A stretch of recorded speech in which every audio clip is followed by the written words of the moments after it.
ponctualité. Je vais procéder à l'appel. Patricia Ferron, Jean-Marc Fabier, Marion Bergigna, Christian Baillet, Sophie Dupouille a donné procuration à Arnaud Fabre, Jacques Choulet, Marie-Claire Duprat, Yoann Lavarère, Corinne Rowe, Arnaud Fabre,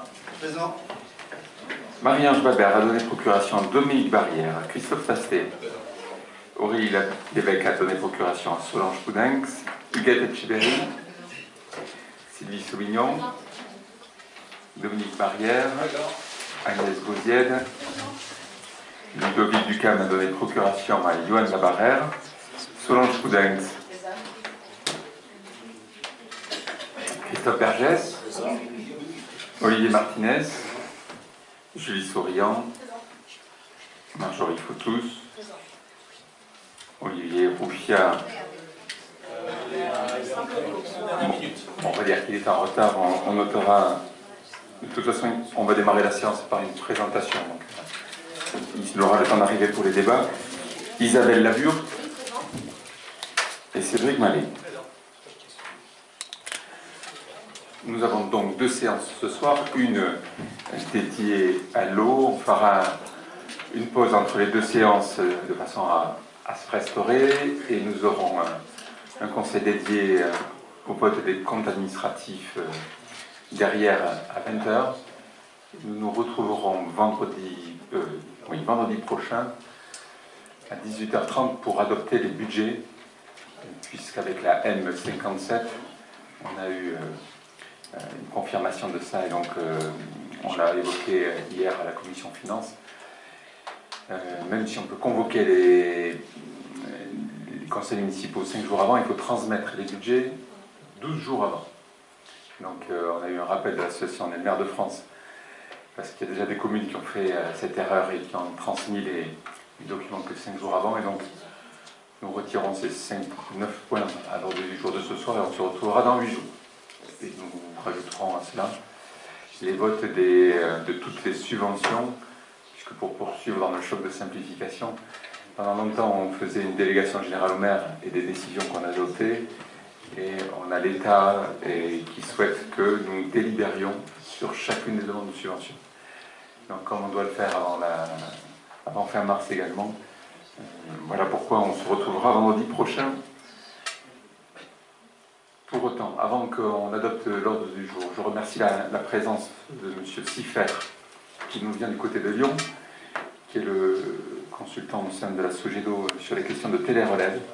Et comme c'est un élément majeur de changement dans l'organisation de la gestion de l'eau, je vous propose qu'avant qu'on adopte le compte procès-verbal de la dernière fois et qu'on lance les débats sur le contenu, que nous puissions bénéficier d'une présentation pour qu'au fond, elle serve à la fois, puisque ce conseil est comme tous les autres enregistrés, de pédagogie sur comment ça marche, mais que ça soit aussi un élément d'information pour nous tous.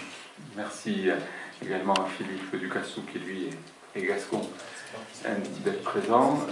Je vous passe la parole pour que vous nous présentiez comment fonctionne la télérelève.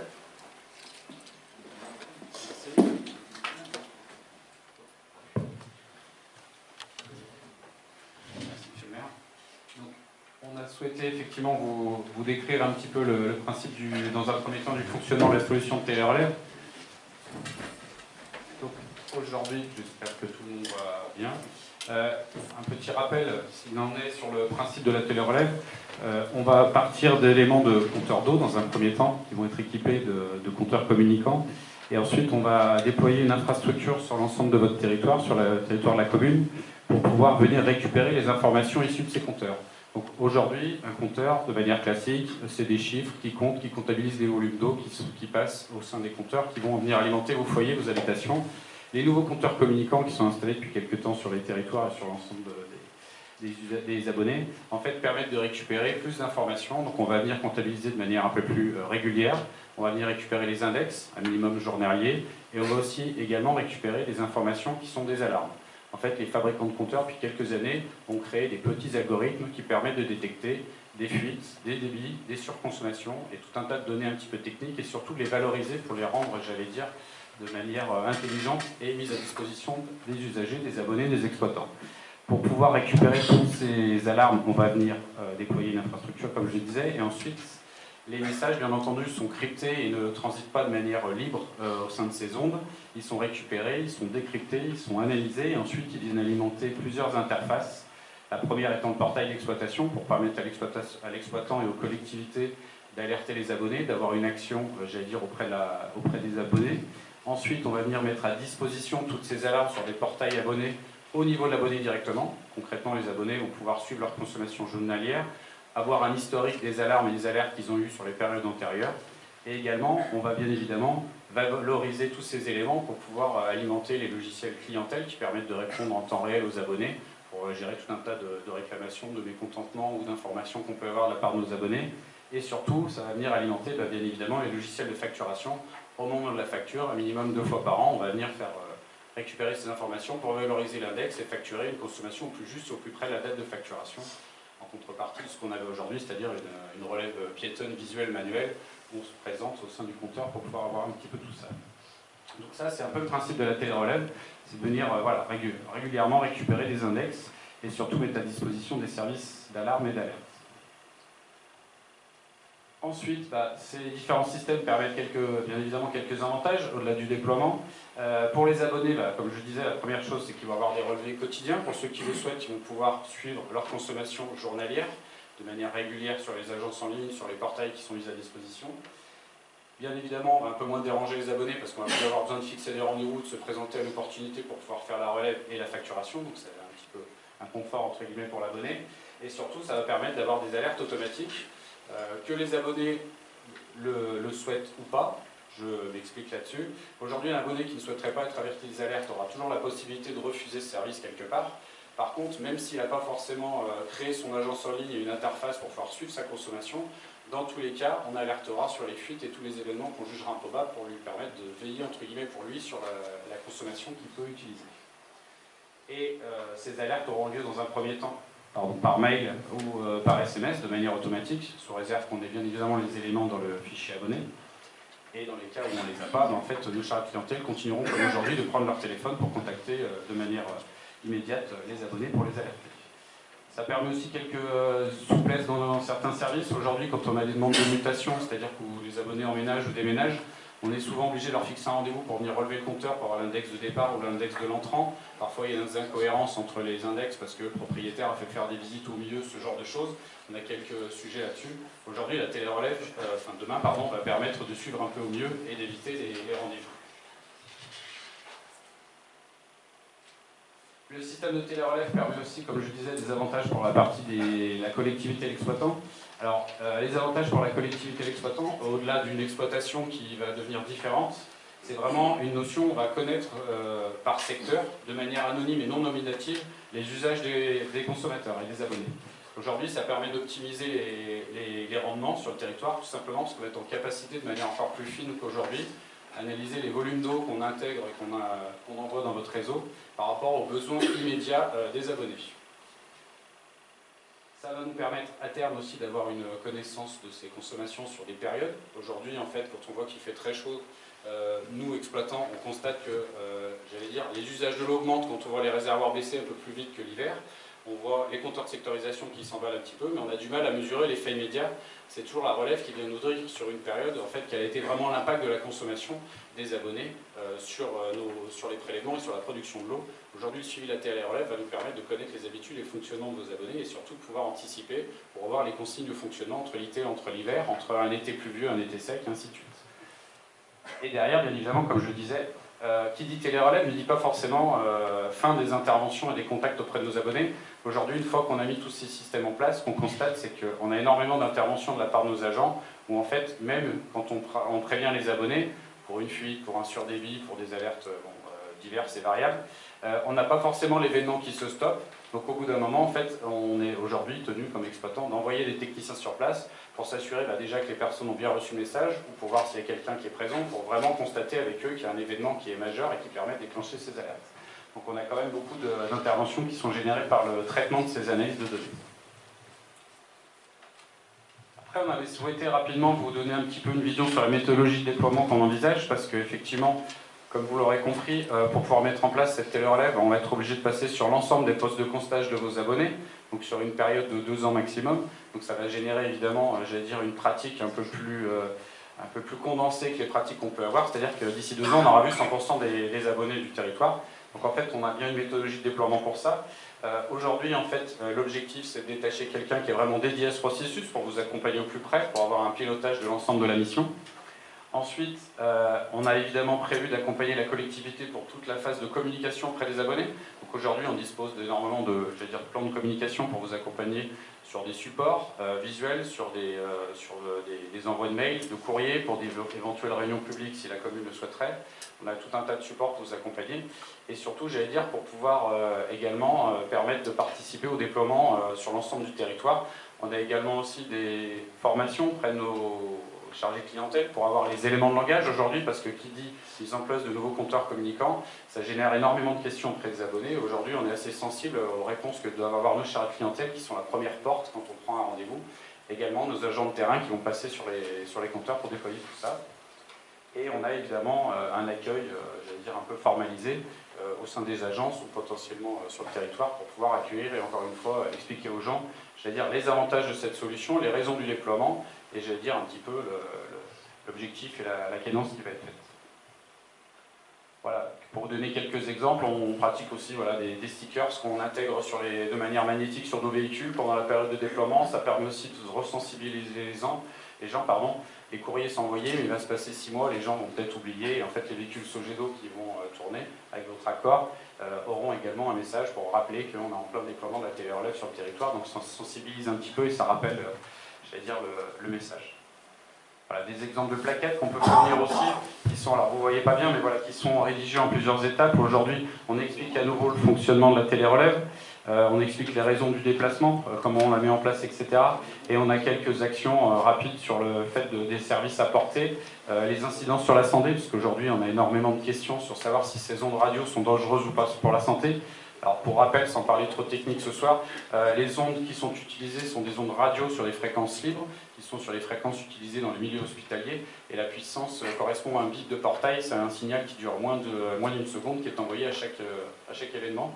Et en moyenne, pour les compteurs de radio-relève, c'est 4 à 6 fois par jour, suivant la marque et le diamètre du compteur, hormis alarme effectivement de fuite ou autre. Voilà. Donc généralement, c'est le type de paquet qu'on peut proposer. J'ai pas dit, pardon, je reviens juste. On a également, vous voyez mal, on a un site avec un lien sur la page sogedo.fr. On a un petit film d'animation qu'on a monté pour expliquer de manière assez ludique le principe de la télérelève et les nouveaux services qui seront déployés. Ce film sera accessible par QR code sur l'ensemble des supports qu'on enverra aux abonnés avec la validation de la collectivité.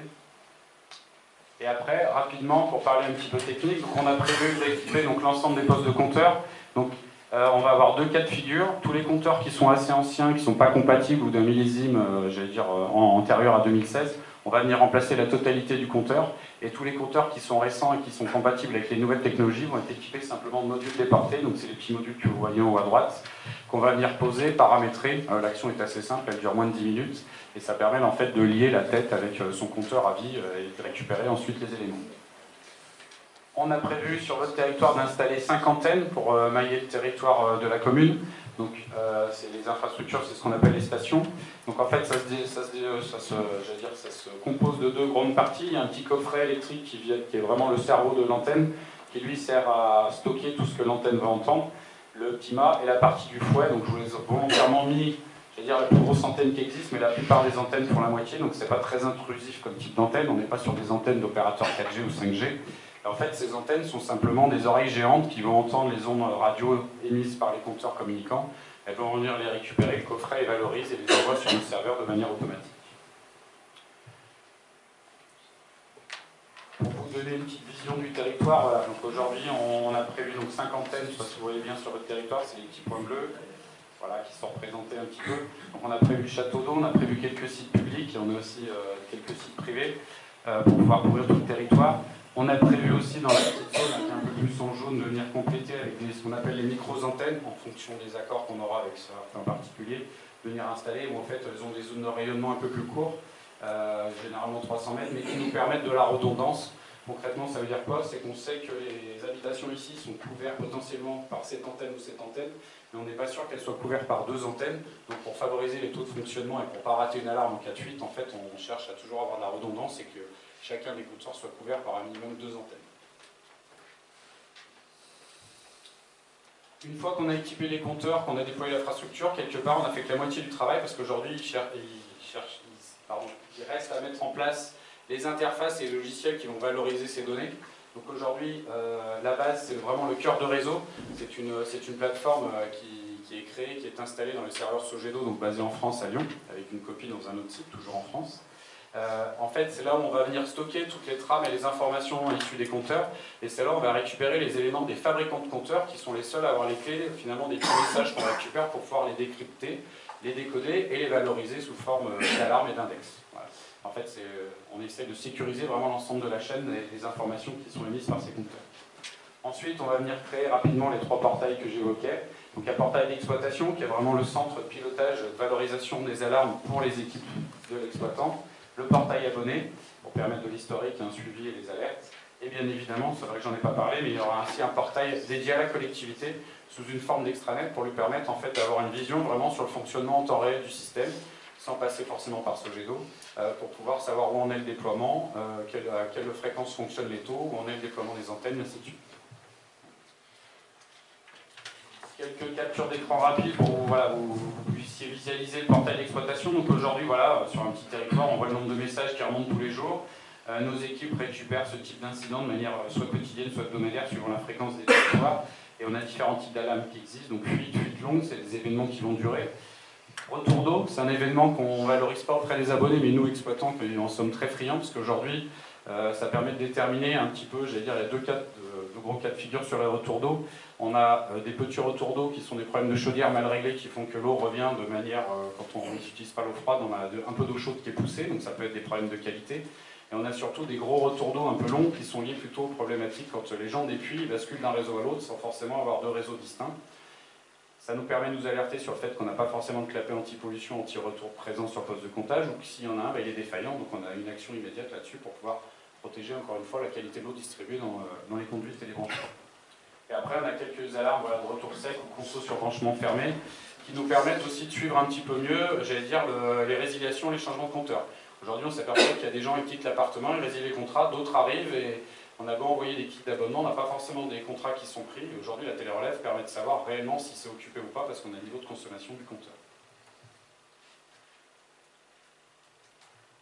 Une petite capture d'écran aussi pour vous faire voir que cet outil d'exploitation, en fait, on l'a mis en corrélation avec nos autres outils. Donc aujourd'hui, concrètement, il est dupliqué avec le SIG, notre système d'information géographique, où apparaît votre patrimoine, donc vos conduites d'eau, on a leur positionnement, on a leurs caractéristiques. Et aujourd'hui, en fait, on vient rattacher, donc tous les points sont des compteurs d'eau. Là, je vous ai pris un exemple en Dordogne.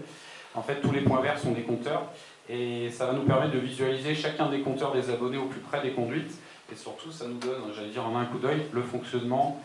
Là, c'est un territoire où on doit un index par semaine au minimum. C'est une ancienne téléref qui date de 2016. Donc chaque point vert, c'est qu'on a bien un index. Les quelques points jaunes que vous voyez peut-être, c'est les compteurs que j'évoquais, où on a un index qui remonte, mais pas forcément à la bonne fréquence. Donc on va chercher à aller travailler dessus pour améliorer. Et après, il y a le point gris qui n'est pas ici, où habituellement, en fait, c'est des compteurs qu'on n'a jamais captés, tout simplement pour plusieurs raisons. Soit ils ne fonctionnent pas, ça arrive, malheureusement, il y a quelques modules communicants qui sont défaillants, comme toute technologie. Ou parfois qui sont vraiment très enterrés et on a des regards avec des protections aluminium de la part des abonnés qui empêchent vraiment de récupérer les ondes.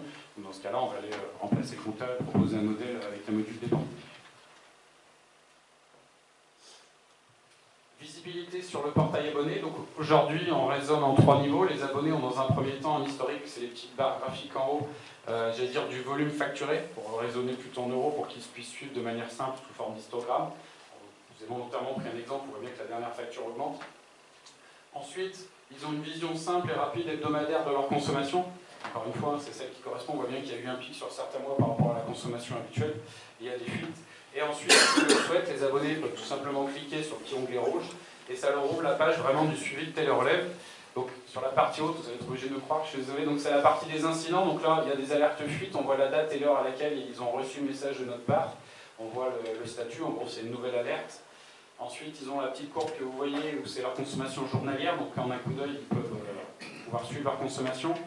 J'ai volontairement pris un exemple, mais c'est pas très clair. Là, on voit qu'on est à 0 pendant 2-3 jours. Ça permet aussi aux abonnés de savoir, quand ils partent en week-end, d'être sûr qu'il n'y a pas des fuites ou l'utilisation d'eau. On a eu quelques cas où les gens ont eu des maisons squattées pendant les vacances et ça permet de suivre à distance. Volontairement, quelques cas où on a eu 2 alertes fuites, donc on leur affiche à nouveau visuellement l'alerte fuite, à quelle date, sur quelle période elle a eu. Là, on voit, il y a eu une première réparation de fuite, mais elle n'a pas tenu. On a eu une deuxième alerte, il y a eu un nouveau pic, et après, on voit qu'il a pu réparer sa fuite régulièrement, de manière pérenne, pardon. Et ensuite, on affiche quelques éléments simples de facturation pour rappeler aussi aux abonnés à quelle période ils sont facturés dans l'année. Voilà. Et ensuite, on a la liste, s'ils le souhaitent, des index qui sont mis en œuvre pour pouvoir avoir un suivi un peu plus précis de la consommation.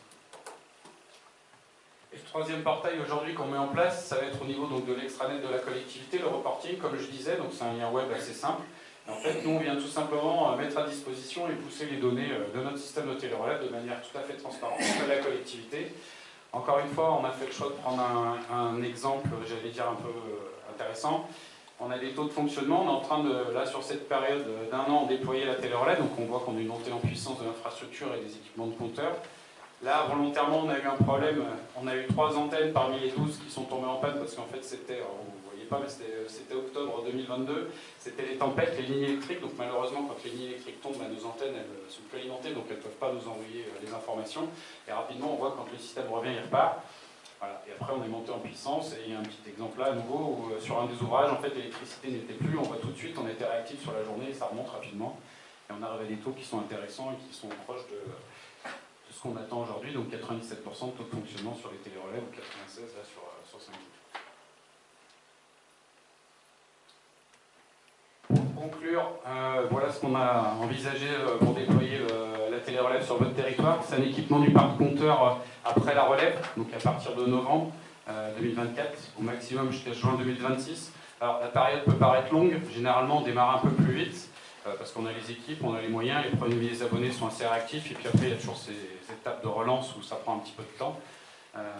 Ensuite, la partie de l'infrastructure, donc on va faire en 2 temps, comme je le disais. Dès les 6 premiers mois de janvier, on va installer les 5 antennes majeures sur votre territoire. On va constater le taux de fonctionnement réel avec les compteurs posés, etc. Et au premier semestre 2026, quand on estime que plus de 80% des compteurs seront déployés, on les aura complétés, comme je disais, dans les petites zones pour améliorer les taux de fonctionnement. Nous, aujourd'hui, dans le système qu'on met en place, dès que les premières antennes sont en place et que les compteurs sont équipés, aujourd'hui, on n'attend pas que la totalité du parc soit déployée pour pouvoir récupérer et valoriser les alarmes. Concrètement, ça veut dire quoi? C'est dès que les antennes, dès qu'elles sont actives sur le territoire, un compteur qui est posé le lendemain, il s'active chez nous, et dès qu'il y a une alarme, en fait, on va la traiter, l'exploiter. Par contre, on mettra bien à disposition des abonnés pour garantir l'équité des abonnés, le service comme c'était entendu, c'est-à-dire à tout le monde en même temps, une fois qu'il est ouvert à l'ensemble des abonnés. Voilà. Et ensuite, pour conclure, c'était ce que je disais, c'est qu'on a un plan de communication qui est prêt, qui peut discuter avec la collectivité dès à présent, et on a prévu de mobiliser une équipe complète pour pouvoir vous accompagner sur ce déploiement.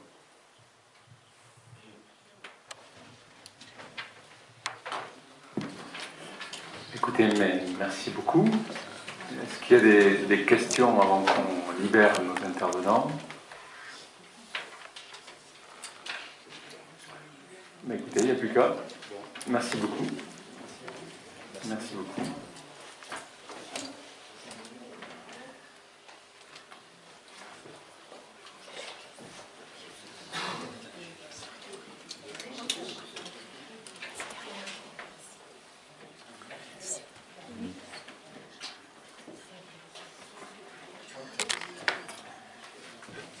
Bien, écoutez, je vous propose que nous validions le procès-verbal de la dernière séance. Nous nous étions retrouvés le 23 janvier 2024. Y a-t-il par rapport à ce compte-rendu des remarques et des commentaires ou des modifications avant que nous l'adoptions? Oui, bonsoir à tous. Donc je voudrais revenir sur un point sur lequel, durant le dernier conseil municipal, vous m'aviez dit que j'étais un menteur et un ignorant. Donc, par rapport à tout cela, pour bien que tout le monde soit au même point d'information, bien écoutez, je vous ai préparé pour chacun, si je peux faire tourner, puisque donc, ce que je vous disais, c'était un point de comparaison justement entre les deux États, entre la Sogedo et l'eau et le syndicat du Marseillon, où eh bien, donc, il y avait des factures et des différences entre les factures. Je vous disais tout simplement que sur ces États, pour l'année 2022, eh bien, il y avait une différence de 3, alors j'avais dit 4%, mais c'est bien 3,85%, puisque quand on regarde la facture de la Sogedo pour l'année 2022, c'est 262,17 €, et pour la facture de Marseillon, c'est 252,45 €. Donc premier point, je ne suis pas un menteur. Et deuxième point, c'est pour ça que je vous les ai mis, et puis au cas où vous me traiterez justement, plutôt, je ne suis pas ignorant pour le premier point, puis au cas où vous me traiterez de menteur, je vous ai mis des exemples de factures pour l'année 2022, puisque eh bien, ça reflète exactement les taux qui sont affichés pour ces années-là. Donc ça veut dire que ça reflète exactement la vérité et tout ce qui a été dit à ce moment-là, au Conseil dernier. Donc je ne suis pas un menteur ni un ignorant, donc par rapport à tout ce que vous avez pu dire, vous dans l'ensemble, avez pu dire, et bien voilà, donc je vous demande à vous maintenant de vous excuser, puisque je vous en apporte bien après. Mais je vous remercie de cette brillante intervention. Je vous propose de bien réécouter ce que vous avez dit la dernière fois, parce que je pense que vous n'êtes pas conscient d'exactement ce que vous nous avez dit.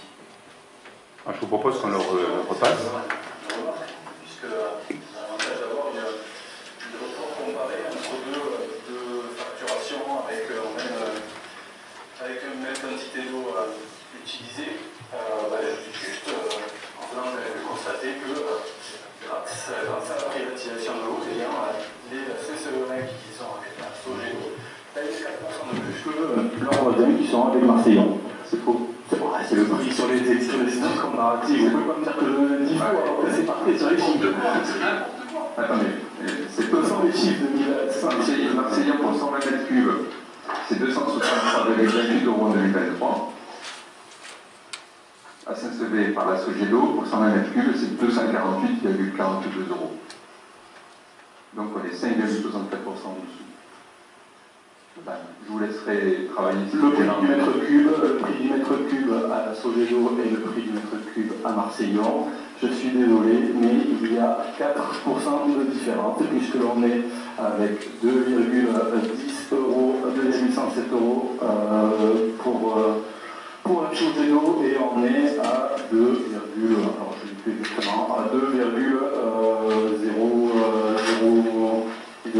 quoi, 2,02 au mètre cube à Marseillon. Ah, c'est les chiffres que l'on a. C'est faux. Bon. Moi, je vous dis c'est faux. Généralement, quand je dis à Jacques que ces chiffres sont faux, c'est qu'il a raison. Donc moi, je suis d'accord. Mais ok, c'est très bien. Mais moi, c'est les chiffres donnés par Sogedo et par Marseillon. Après, je sais pas. Monsieur Mallet, moi je vous menteur. Je ne suis pas un menteur. C'est un menteur. Ni ignorant ni menteur, moi au moins je les ai regardés, c'est peut-être ça la différence.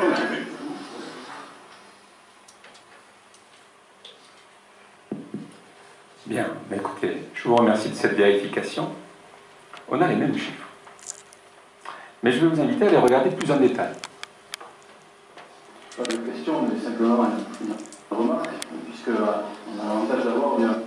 Alors, nous avons le premier document qui cadre entre vous et nous.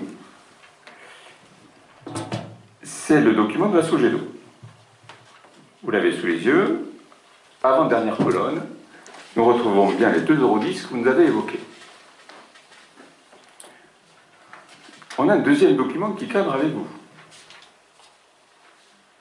C'est le document des O40. Si on prend l'avant-dernière colonne, on retrouve les 2,02 € que vous nous avez évoqués.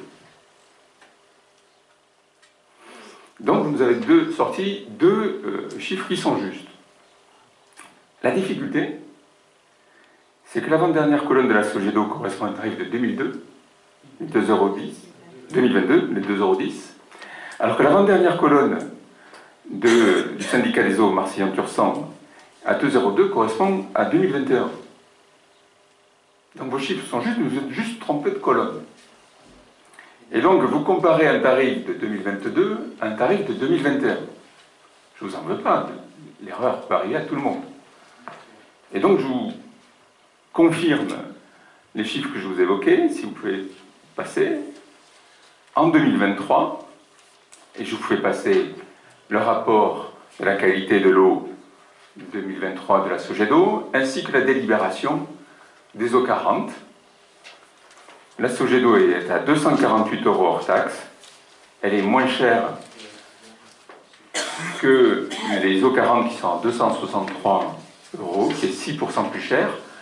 Vos deux chiffres étaient justes. Vous avez pris à chaque fois l'avant-dernière colonne, si ce n'est que dans un cas, c'était le tarif 2021, dans l'autre 2022. C'est corroboré dans la photocopie que vous nous avez fait, puisque le chiffre de 2,02 € que vous prenez en bas à droite, c'est bien 2021 pour les eaux 40, et pour Sogedo, en haut à gauche, 2,10 €, c'est 2022.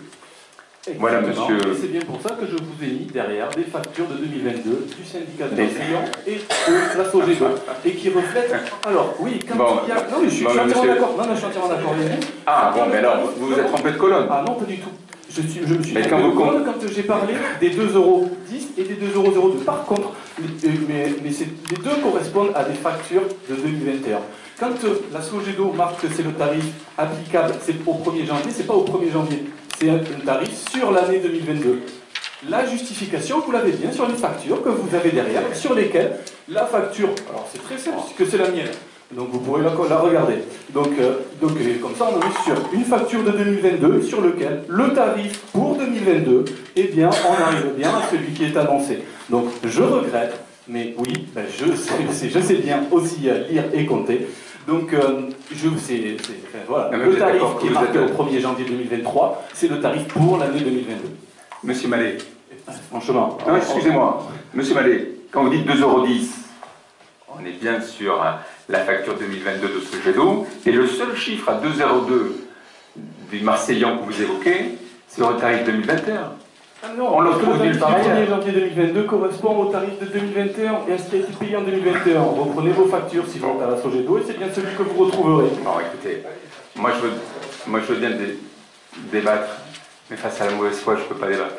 En tous les cas, alors là, c'est là où je ne vous rejoins pas du tout. Monsieur, justement, par rapport à ce que vous Monsieur Mallet, Monsieur Mallet, Monsieur Mallet, je ne vous ai pas donné la parole. Donc vous allez me laisser finir cette phrase. Il y a un phénomène qui est incontestable, c'est le rapport de la qualité du service de l'eau que nous adoptons chaque année en conseil municipal. Celui de la Sogedo pour 2023 est de 248 € hors taxe, on l'a déjà adopté. Nous aurons adopté celui des eaux, du syndicat, et on verra s'il est de 263,28 € tel que nous on vous l'affirme ce soir, ou pas. Je vous donne rendez-vous à ce conseil-là. Et là, ça sera un chiffre neutre, puisqu'il sera donné non pas par vous, mais par le syndicat. Je vous confirme dès lors qu'en 2023, le chiffre d'affaires, le prix de vente de l'eau du syndicat sur Saint-Marcillon était 6% plus cher que la Sogedo. Je vous donne rendez-vous la prochaine fois.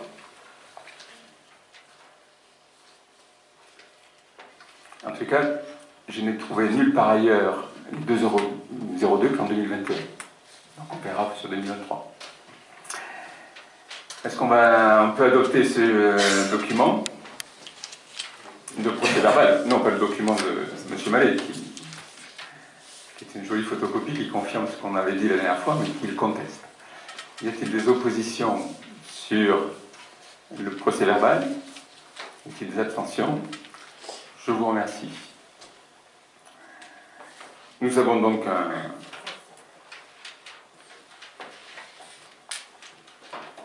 une délibération sur la question de l'eau. Qu'est-ce qui se passe sur l'eau? Nous aurons, d'ici 2026, à délibérer à la communauté des communes, puisque la loi va transférer la compétence de la gestion de l'eau potable et de l'assainissement à l'échelon communautaire.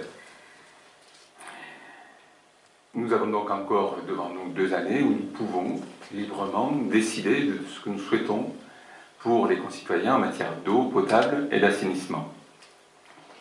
Nous avons, dans cet esprit-là, en 2019, décidé de confier la gestion publique de l'eau sous une forme de délégation de service public à la Sogelo, parce que nous avions déjà cette loi qui allait s'appliquer.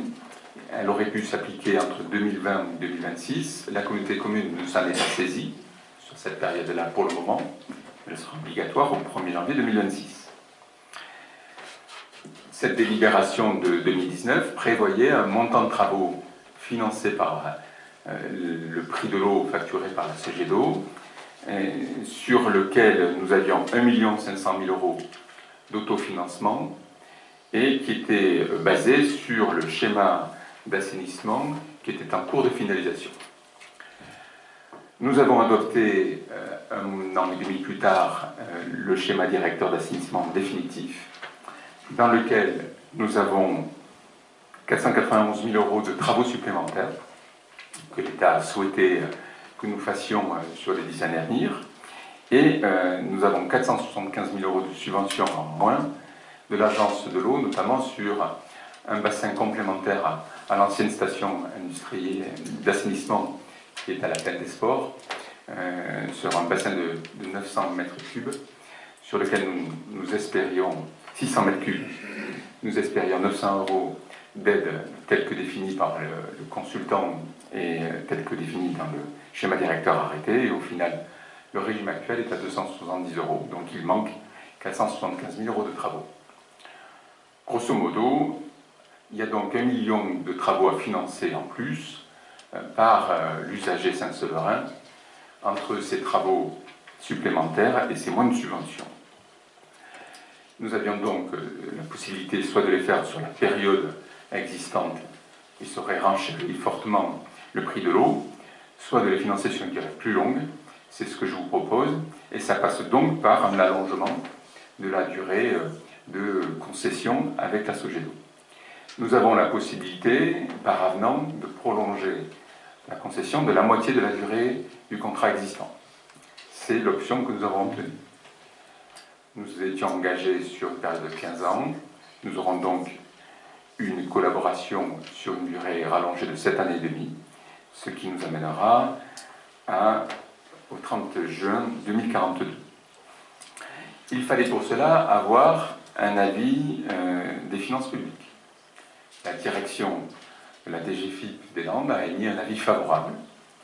On considère qu'au regard de cet élément, qui est un paramètre nouveau, qui modifie de manière profonde les éléments du contrat, il y a légitimement possibilité à prolonger la durée de la concession.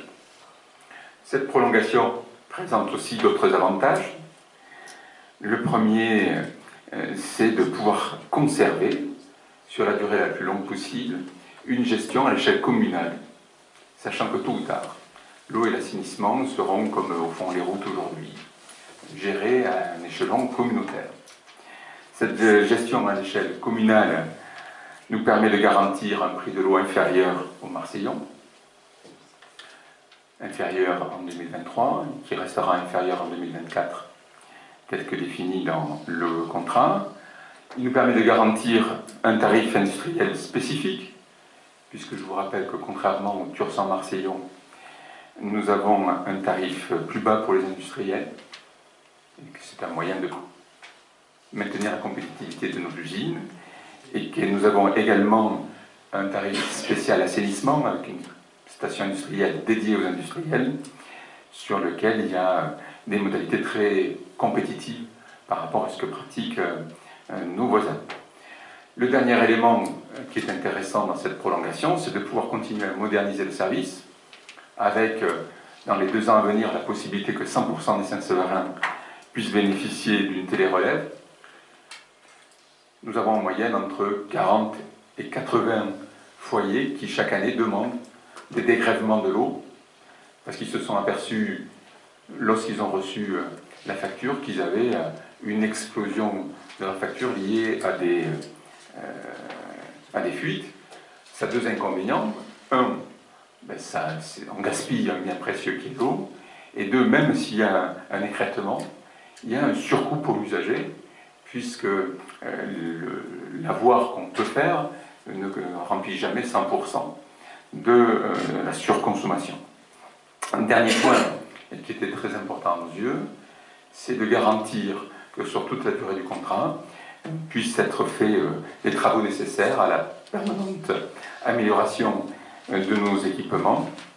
Et donc, c'est l'ensemble de ces raisons qui nous amènent, et tel que vu en commission de DSP en début du mois, à vous proposer de prolonger le travail mené conjointement avec la Sogedo pour maintenir une gestion à l'échelle communale, pour permettre la mise en place de la télérelève, pour assurer un financement de ce million de travaux qu'il faudra autofinancer, contrairement à ce que nous pensions en 2019.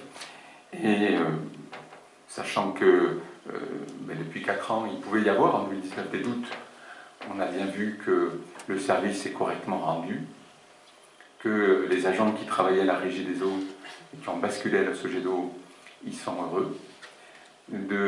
Et que également nous avons une amélioration des ratios, puisqu'en 2019, nous avions presque 65% de rendement, en gros 35% d'eau partait en fuite, et que l'an dernier, nous n'avons plus que 23% d'eau qui est partie en fuite, que s'en rapproche petit à petit des 80% de rendement, sachant que nos voisins au syndicat Tursan-Marseillon m'ont reconnu que si on sort les ventes en gros, ils ont un taux de rendement qui est que de 50% sur le réseau de distribution directe. Voilà, donc pour toutes ces raisons, il nous faut préserver une gestion à l'échelle communale. Et donc c'est la raison pour laquelle nous vous soumettons au vote cette délibération.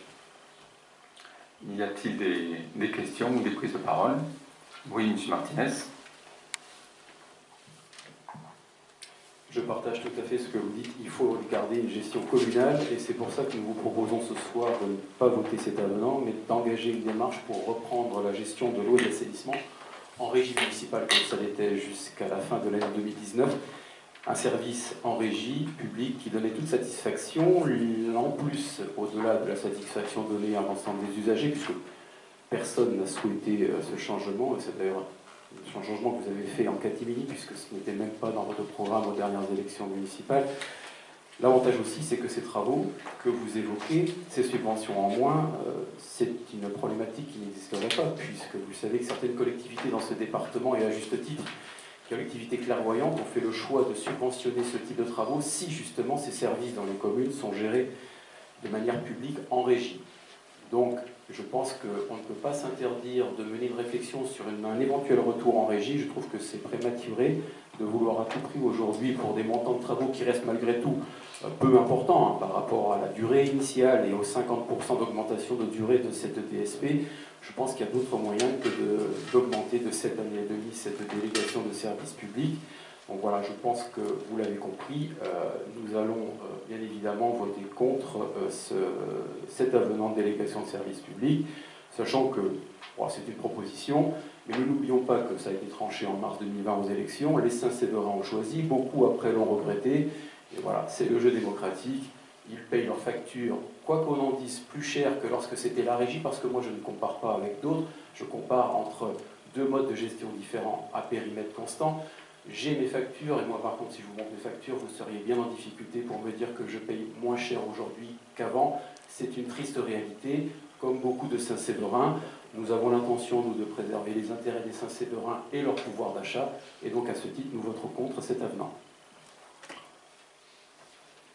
Mais écoutez, je vous propose qu'on le passe au vote, puisque le contrat actuel, si on veut le rompre, il faut indemniser la Sogedo à hauteur des années qui manquent, 10 années. Donc votre proposition n'est pas réaliste. Sur le reste, on ne va pas refaire un débat de 2020. Je crois que les gens sont contents du service. Le prix a augmenté dans tous les... Si on était resté en régie, on serait plus cher qu'aujourd'hui. Et lorsqu'on regarde l'évolution du premier service organisé publiquement, c'est celui de Tursan-Marseillon qui est à côté de nous, les prix ont augmenté beaucoup plus là-bas qu'ici. Voilà, écoutez, on va sur cette question-là ne pas être d'accord, en tous les cas, sur la moindre subvention liée au pré-bassin. Pour en avoir discuté avec le directeur du CIVEC, Laurent Civelle, il a semblé me dire que cette modification de l'agence de l'eau, on la connaît à Saint-Sevé, on la connaît aussi ailleurs. Écoutez, je propose qu'on passe au vote. Je relève évidemment du régime d'aide du conseil départemental. Je suis au VP au CIDEC, je connais aussi les nouvelles modalités d'intervention de l'agence. Je ne parlais pas de l'agence. Bon, mais donc, et je le regrette d'ailleurs tout comme vous. Bon, on va faire le débat sur l'agence qui a beaucoup d'argent et qui malheureusement fait le choix de thésauriser plutôt que de reverser cet argent que nous payons tous sur nos factures. Je pense que sur ce point, nous sommes d'accord. Et au moins, je m'en réjouis qu'on soit d'accord. Je vous propose qu'on vote. Y a-t-il des... On va voter avant. Y a-t-il des oppositions? Y a-t-il des abstentions? Je vous remercie. Avant que nous passions à une petite période où on va manger votre deuxième sujet, vous avez une question, Claire? Oui, j'avais... Mais vous voulez que je parle ou pas? Oui, j'ai une question à M. Martinez. Monsieur Martinez, est-ce que vous estimez que l'argent du conseil départemental, c'est le vôtre ou c'est l'argent de tout le monde?